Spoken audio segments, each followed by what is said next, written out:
우리가 읽은 말씀 중에 한 절 말씀을 함께 읽고 말씀을 전하도록 하겠습니다. 야고보서 4장 6절 말씀인데 이 말씀을 함께 크게 읽어주시고 말씀을 전하도록 하겠습니다. 다 같이 읽습니다. 시작.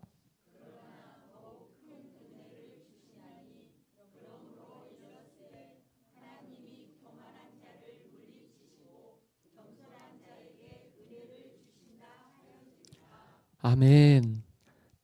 그러나 더욱 큰 은혜를 주시나니 그러므로 일러스되 하나님이 교만한 자를 물리치시고 겸손한 자에게 은혜를 주신다 하였느니라. 그래서 겸손한 자에게 은혜를 주신다. 오늘 말씀의 제목입니다. 은혜를 누구에게 주신다고요? 겸손한 자에게. 오늘 이 말씀에 본 말씀은 야고보가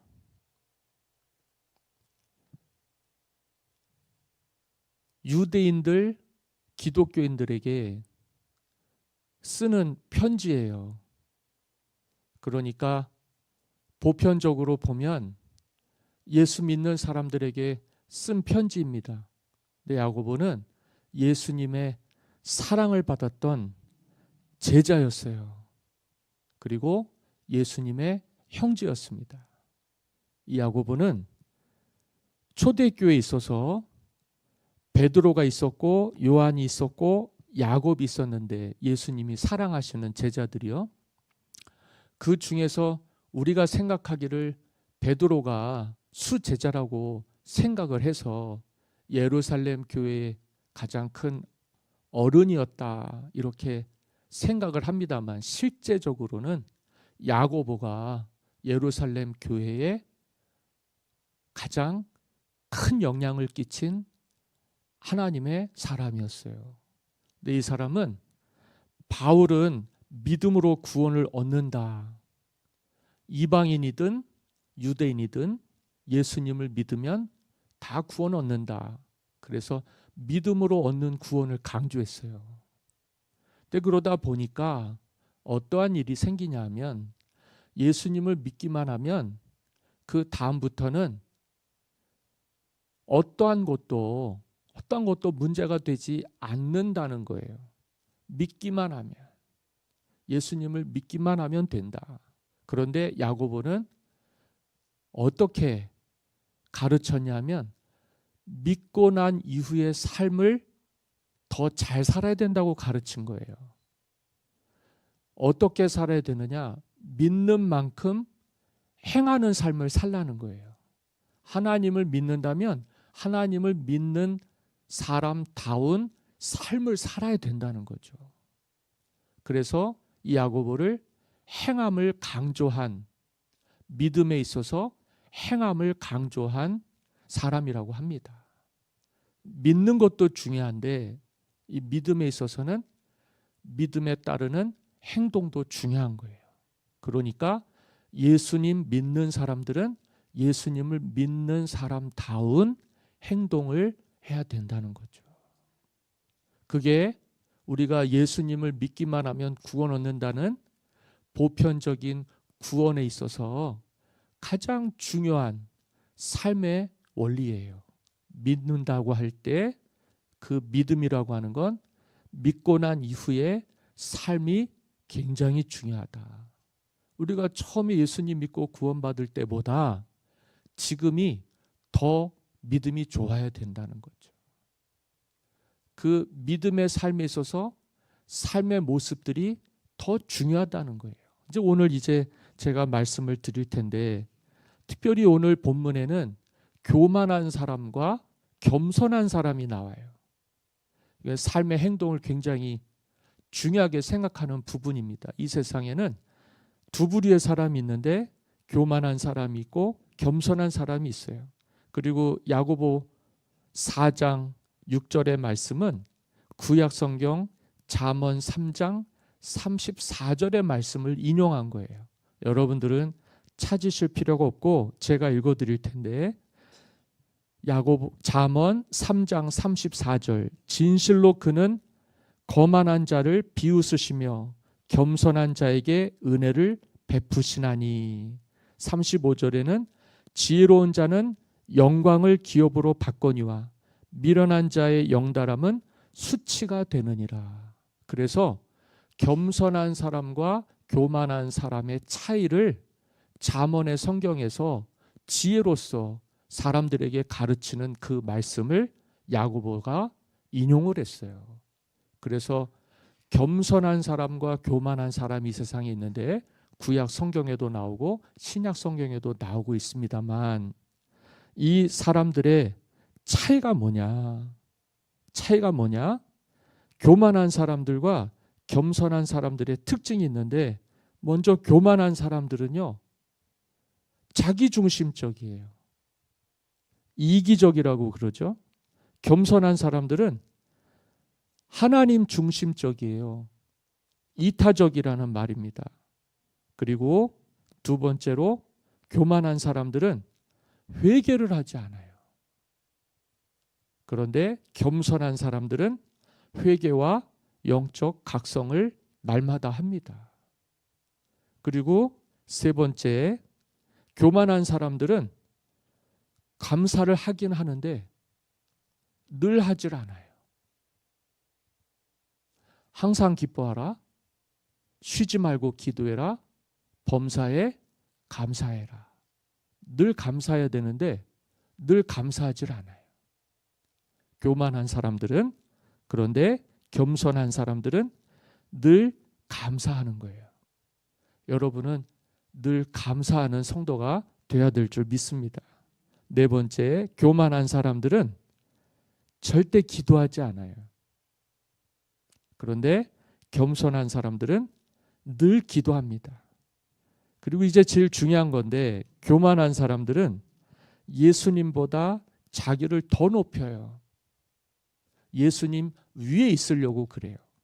그런데 겸손한 사람들은 예수님처럼 자신을 낮추어요. 그걸 우리가 겸손이라고 배운 거예요. 교만한 사람과 겸손한 사람의 특징입니다. 교회 다니는 사람들 중에 그런 부류가 있어요. 예수 믿는 사람에게 이야기하는 거예요. 믿고 난 이후에 행동이 중요하다. 교만하면 안 돼요. 겸손해야 되는 거예요. 그래야만 하나님이 더 큰 은혜를 계속해서 주신다는 겁니다. 그러다가 끝이 되면 교만한 사람들은 하나님이 내치신다는 거예요. 은혜는 하나님이 교만한 사람이든 겸손한 사람이든 사람을 똑같이 대우해서 사랑해 주시고 은혜는 주세요. 제가 드리는 말씀은, 나는 하나님은 대단히 은혜로우시다고 생각합니다. 은혜를 의인과 악인에게 다 주세요. 살기는 하나님의 은혜로 다 살게 하시는데 끝이 달라요. 악인은 끝이 안 좋아요. 의인은 끝이 좋은 거예요. 왜요? 하나님을 경외하는 사람들에게 그 삶의 행동들을 우리가 아까 가치 있게 얘기했던 것처럼 하나님을 신뢰하고 의지하면서 회개와 각성을 날마다 하면서 늘 감사하면서 늘 기도하면서 예수님처럼 자신을 낮추고 사는데 하나님이 왜 복을 안 주시겠어요? 그렇게 해서 삶을 살아가게끔, 믿음도 중요한데, 예수님을 믿는 믿음도 중요한데, 그 사람을 보면 그 사람의 미래가 보이는 거죠. 아, 겸손한 사람이 돼야 되는 거구나. 교만한 자가 되면 안 되는 거구나. 이거를 이제 오늘 우리가 배워야 됩니다. 중요한 건 내가 교만한 사람인지 겸손한 사람인지를 알아야 돼요. 그래서 몇 가지 질문을 하겠습니다. 이제 예수님 믿으면서 첫 번째, 나는 어떤 결정을 내릴 때 매사에 하나님께 먼저 묻고 기도를 하는가? 내가 어떤 결정을 내릴 때, 과거의 것들이야 뭐 다 지나간 거니까요. 후회도 소용없고 다른 어떠한 결과도 바꿀 수는 없어요. 그런데 내가 무슨 결정을 해야 돼요. 그런데 내가 이 모든 일을 결정하려고 할 때 어떻게 하느냐? 하나님께 먼저 묻고 기도하는지 아니면 내가 그냥 알아서 결정하고 살아가는지. 그 차이예요. 두 번째, 누군가에게 칭찬을 받았는데 그 칭찬을 받을 때 나는 하나님을 높이는가 아니면 나를 뽐내는가. 세 번째, 나는 아까도 얘기했지만 범사에 늘 감사하는가 아니면 불평 불만하는가. 늘 감사하는지 늘 불평 불만하는지 살아보면 금방 눈에 띄거든요. 네 번째, 주님의 뜻을 구하는 기도보다 하나님 아버지의 뜻이 무엇인지 내가 알기를 원합니다. 그렇게 하는 기도보다 내 경험을 더 신뢰하는가? 내 뜻이 더 중요한가? 하나님의 뜻이 중요할까요? 내 뜻이 중요할까요? 그리고 마지막입니다. 날마다 모든 것이 다 하나님의 은혜입니다 라고 믿고 고백하는지 아니면 그렇지 않은지. 겸손한 사람과 교만한 사람의 차이가 있는데 우리는 어떠한 사람인지 살펴봐야 되는 거예요. 다시 한번 말씀드릴까요? 나는 모든 결정을 내릴 때 하나님께 먼저 묻고 기도하는가?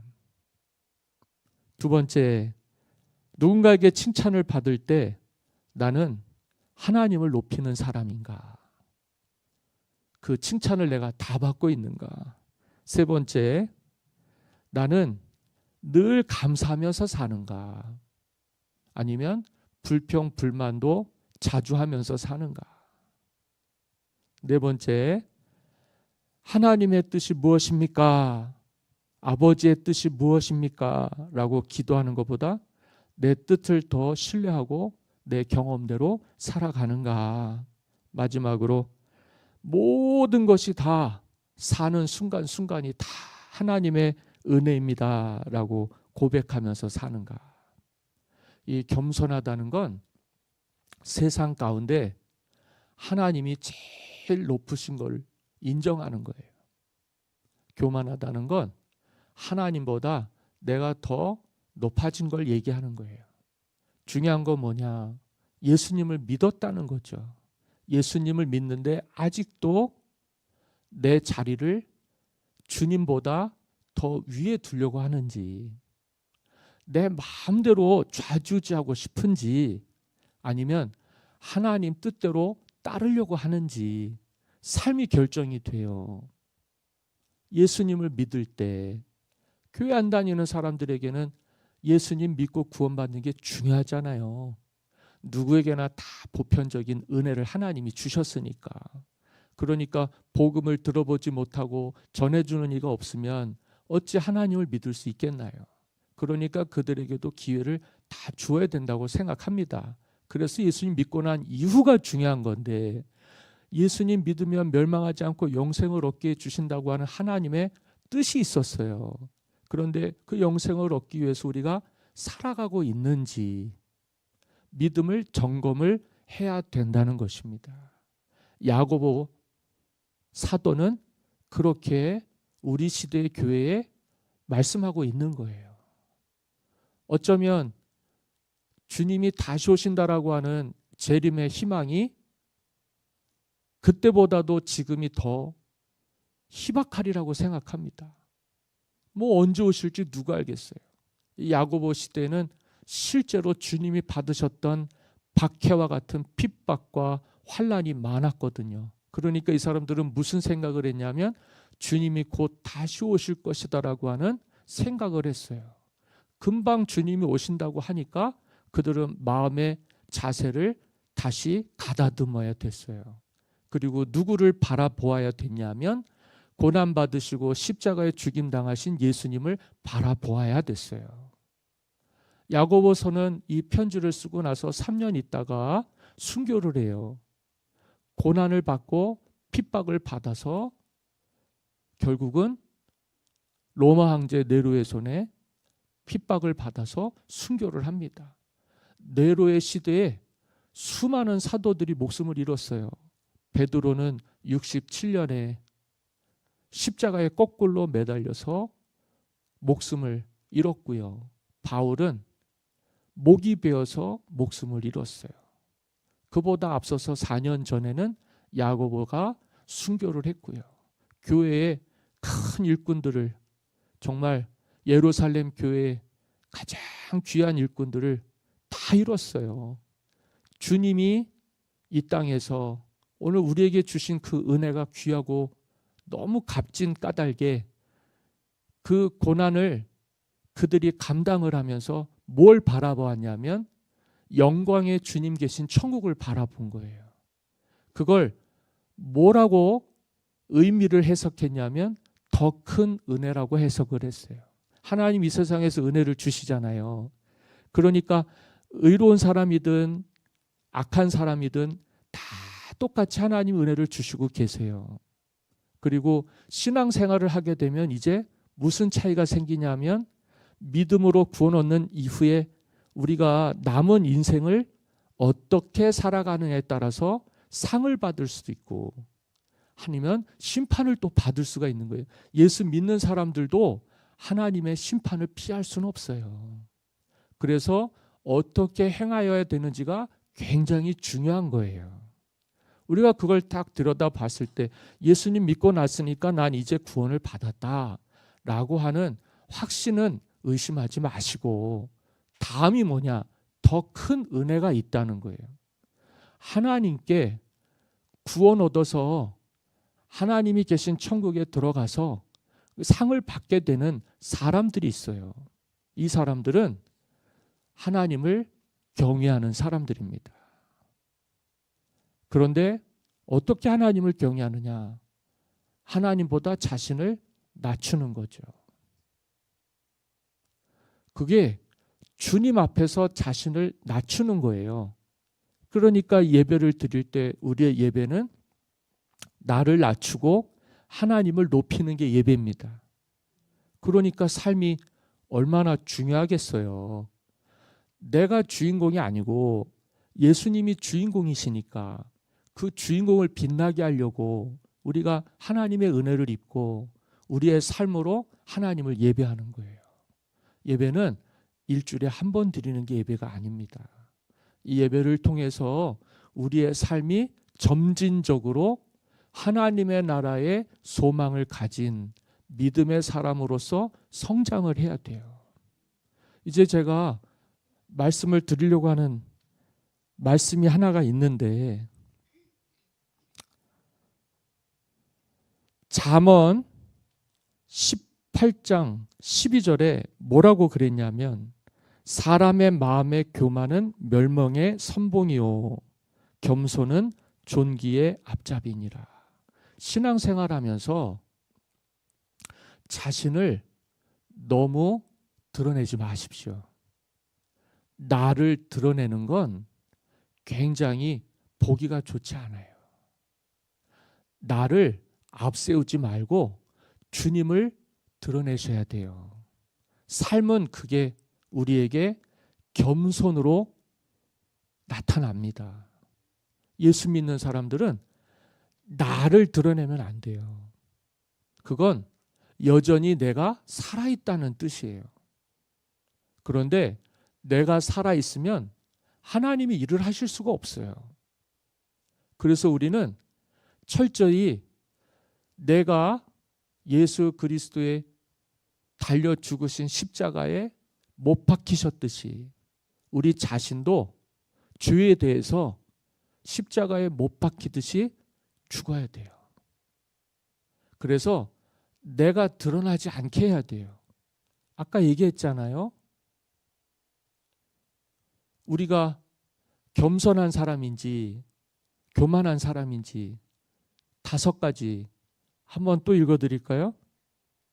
매사에 하나님을 결정을 내릴 때 하나님께 먼저 묻고 기도하는지, 이게 그렇게 중요한 거예요.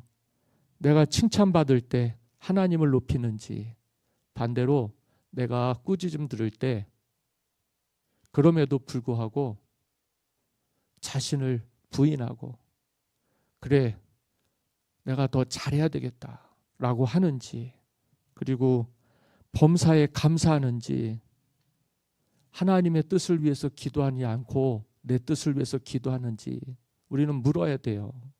매일매일 자신을 점검해야 돼요. 모든 것이 다 하나님의 은혜임을 믿고 고백하면서 살아가는지를 우리가 늘 되묻고 늘 기도하면서 나 자신을 십자가에 못 박고 죄에 대해서는 죽게 해야 돼요. 그래야 하나님의 은혜로 사는 길이 열려요. 이제 마태복음에 달란트 비유가 나와요.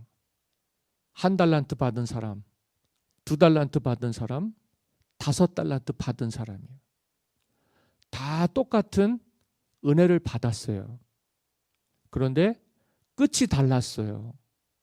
1달란트 받은 사람은 그 달란트를 가지고 땅에 묻어놓고 아무것도 하지 않았어요. 은혜는 다 받아요. 하나님은 모든 사람에게 주세요.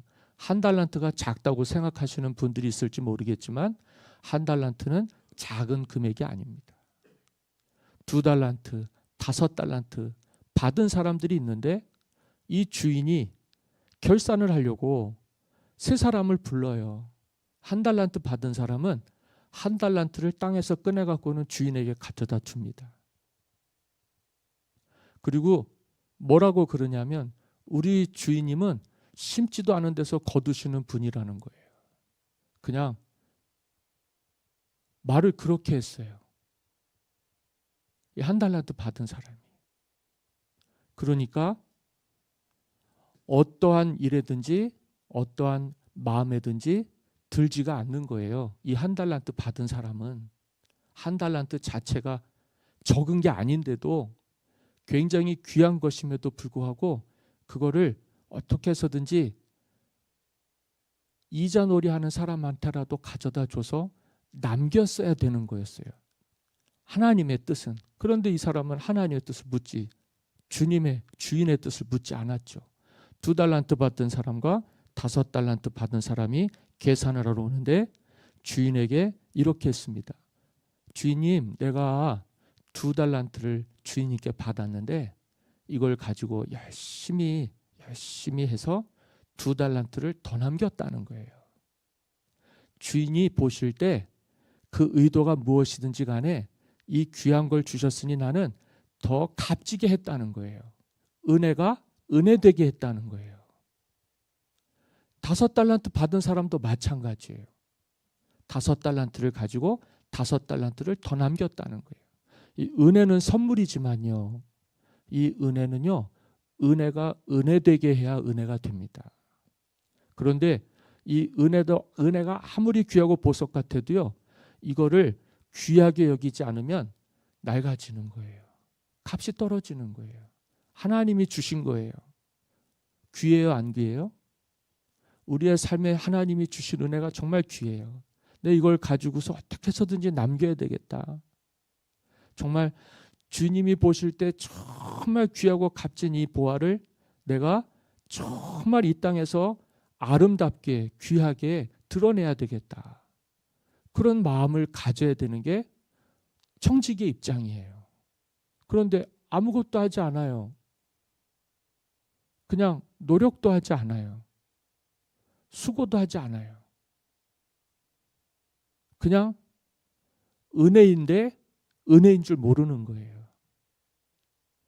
그게 자기 중심적인 사람의 생각이에요. 절대 하나님을 생각하거나 주님의 은혜를 생각하지 않아요. 나는 있는데 세상은 있는데 주님은 없어요. 그건 믿음이 아니에요. 그건 죽은 믿음이에요. 살아있는 믿음이 아니에요. 하나님이 바라시는 건 우리의 영혼이 살아나는 거예요. 살아있으면 반드시 자라게 돼 있어요. 생명이 있으면 반드시 성장하게 돼 있는 거예요. 그런데 믿음이 없으면 죽은 거예요. 자라질 않아요. 멈춰 있어요. 은혜가 되지 않아요. 그러니까 그 은혜로는 구원을 못 받는 거예요. 우리 자신이 하나님과의 관계에 문제가 있기 때문에, 하나님이 그런 거를 좋아하시지 않기 때문에, 주님이 우리에게 은혜를 주시는 건 은혜가 풍성해지기를 위해서예요. 나만 가지고 나만 누리라고 주신 게 아니라 이 은혜를 가지고 나누고 베풀면서 살라는 거예요. 그러면 그 은혜는 하나가 아니라 둘이 되고 다섯이 돼요. 열이 되고 스물이 되고 30이 되는 거예요. 예수님이 들에서 사람들이 따르면서 밥 먹을 때 지나고 굶주려 가지고는 집에 돌아가다가 쓰러질까 해서 너희들이 있는 곳으로 사람들에게 먹이라고 그랬더니 먹을 게 없어요. 가난한 사람들이라. 그런데 그 사람들이 어른만 남자만 5,000명이나 돼요. 그렇게 들까지 빈들에까지 예수님 말씀 들으려고 갔어요. 얼마나 귀해요. 그런데 돌아가다가 시장에서 허기가 져서 먹지도 못하는 사람들이 쓰러질까 봐 너희가 먹을 걸 줘라 그러는데 아무리 찾아봐도 아무리 둘러보아도 먹을 걸 갖고 온 사람이 없어요. 그런데 어린아이 하나가 떡 5개와 물고기 2마리를 가지고 온 거예요. 근데 이걸로 뭘 어떻게 하겠어요? 몇 명이나 먹겠어요? 아무것도 할 수 없잖아요. 그런데 그걸 주님께 드렸어요. 주님이 그걸 보시고 하늘을 우러서 축사하시고 제자들을 통해서 사람들 모여 앉게 하신 이후에 나눠 주겠어요. 그랬는데 어떻게 됐어요? 떡 5개, 물고기 2마리로 5,000명을 먹이셨어요. 그리고 모자랐어요? 안 모자랐어요. 남았어요. 몇 광줄이나 남았어요? 12광줄이나 남았어요. 주님이 주신 은혜가 작습니까? 크잖아요. 그런데 주님을 인정하면 그와 같은 일들이 우리에게 일상이 될 텐데, 주님을 인정하지 않고 내가 준 것을 놓지 않으면 그 자체는 그냥 있을지는 모르겠지만 은혜는 되지 않는다. 은혜가 되려면 우리는 주님께 모든 것들을 맡겨야 돼요. 위임하셔야 됩니다. 그렇게 해서 주님을 인정하면서 사셔야 돼요. 그게 은혜예요. 더 중요한 건 1달란트 받은 종은 쫓겨났어요. 2달란트, 5달란트 받은 사람들은 더 남기고 더 잘 됐어요. 중요한 건 뭐냐? 하나님 우리에게 이 은혜를 주신 건, 은혜는 예수님이거든요. 이 예수님은 우리 안에서 하나님의 일들을 부흥케 하는 놀라운 선물입니다. 우리가 이 세상에서 살아가면서 어떠한 일을 행하든지 무엇을 하든지 하나님의 영광을 위해서 하셔야 돼요. 우리는 내 것이 아니라 주님의 것이기 때문에 그렇습니다. 주님이 너는 내 것이라고 하시는 거예요. 죄에 대해서 죽고 하나님의 은혜에 대해서 사는 사람들이 예수님을 믿는 그리스도인들이니까요. 그리스도인들이라면 적어도 은혜의 향기가 나야 돼요. 하나님의 자녀다운 향기가 나야 돼요. 근데 그 사람들이 어떠한 사람이냐? 하나님을 높이고 자기를 낮추는 사람인 거죠. 그래서 하나님은 겸손한 자를 찾으시는 거예요. 여러분들이 그와 같이 되기를 간절히 소망합니다. 말씀을 마치려고 그래요. 왜 하나님 앞에서 나를 낮춰야 되는가? 왜 우리는 겸손해야만 하는가? 아까도 말씀을 드렸지만 하나님이 모든 사람들에게 다 은혜를 주신 건 맞아요. 악한 사람에게도 주시고 선한 사람에게도 주세요. 교만한 사람에게도 주시고 겸손한 사람에게도 주세요. 그런데 은혜가 은혜되게 하지 않으면 그것은 오늘 우리에게 축복이 되지 않고 저주가 되는 것입니다. 은혜로 시작했는데 은혜로 마치지 못하는 건 저주예요. 하나님이 주시는 게 은혜인데 그 은혜가 은혜되게 하기 위해서는 오늘 우리가 예수님을 믿는 믿음으로 다음 인생을, 남은 인생을 나를 위해 살지 않고 하나님의 영광을 위해서 사셔야 됩니다. 내게 주신 탈란트가 무엇인지, 내게 주신 은혜가 무엇인지 자꾸 들여다보시고 하나님 어떻게 해야 됩니까? 하나님 내가 어떻게 되기를 원하십니까? 자꾸 기도하셔야 돼요. 내가 어떻게 이 몸으로 하나님께 영광을 돌리겠습니까? 내가 사는 삶을 하나님 어떻게 해야 되겠습니까? 자꾸 기도하면서, 그리고 범사에 감사하면서요. 뭐 여러 가지 일들을 얘기하고 말씀을 드렸습니다만 예수님 믿는 사람들이 뒤에서 불평 불만하면 돼요? 안 돼요? 안 돼요. 한 입으로 두 말하기 있기 없기요? 없잖아요. 말은 철석까지 하시지만 믿기는 똑바로 믿어야 되지 않겠습니까? 말 따로 행동 따로라면 그게 어떻게 하나님 앞에서 의가 되겠나요? 그것은 악한 것입니다. 그래서 하나님이 물리치시는 거예요. 우리가 주님께 나왔는데 하나님이 우리를 물리치시나요? 그런데 나중에는요, 은혜로 시작했는데 다 은혜로 구원을 받아야 되는데 은혜로 구원받지 못하는 사람들이 나오는 거예요. 그 사람들이 누굽니까? 교만한 사람들인 거예요. 오늘 우리가 일생을 살면서 우리를 점검할 수 있어야 됩니다. 아까도 말씀을 드렸지만 다 기억 못하셔도 괜찮아요. 중요한 건 지금 오늘 우리에게 하나님이 어떠한 하나님이신지 내가 전적으로 의지하고 신뢰해서 100% 하나님의 말씀에 순종하면서 살아갈 수만 있다면 할렐루야일 것입니다. 그럼에도 불구하고 여전히 내가 하나님 앞에서 걸림돌이 되시는 분들이 있다면 여러분들 지금이 은혜 받을 만한 때입니다. 지금이 구원받을 만한 때예요. 지금 이 기회를 놓치지 마시고 선용하십시오. 그래서 나의 뜻을 내려놓고 하나님의 뜻을 붙드세요. 그러면 결코 큰 은혜를 잃지 않을 것입니다. 구원이라고 하는 건 예수 믿고 난 이후부터 천국 가는 그날까지 이어지는 거예요. 그래서 우리가 주님 앞에서 상을 받게 되는 거, 이게 더욱 큰 은혜인 것이죠. 은혜를 어떻게 해서든지 은혜를 드러내게, 어떻게 해서든지 은혜가 돋보이게, 나를 드러내고 나를 돋보이게 하는 게 아니라 예수님을 드러내고 예수님을 돋보이게 하셔야 돼요. 그래서 예배가 될 수 있게 그냥 우리의 영혼이 하나님 앞에서 은총을 입고 정말 해같이 빛날 수 있으려면 내가 자체에서 나는 빛으로는 안 돼요. 아무리 꾸며봐야, 아무리 빛내봐야 우리는 연약한 인생일 뿐입니다.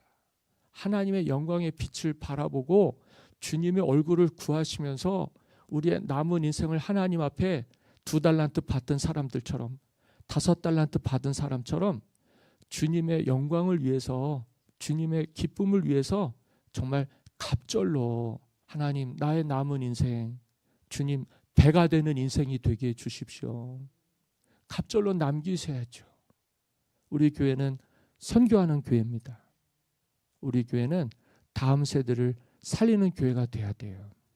그리고 기도의 불이 꺼지지 않는 교회가 돼야 됩니다. 왜 그렇게 하느냐? 그래야만 하나님의 빛이 온 땅에 영화롭게 되기 때문에.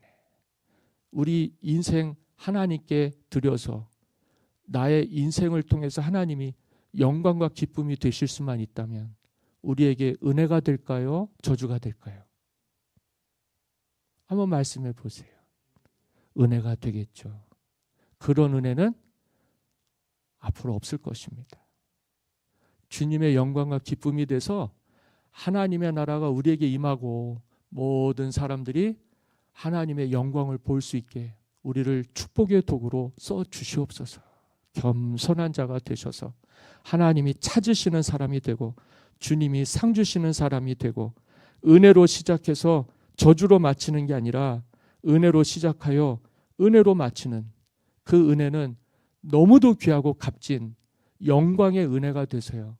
여러분들이 하나님의 나라에서 별과 같이 빛나는 거룩한 하나님의 자녀들이 되게 해주실 줄 믿습니다.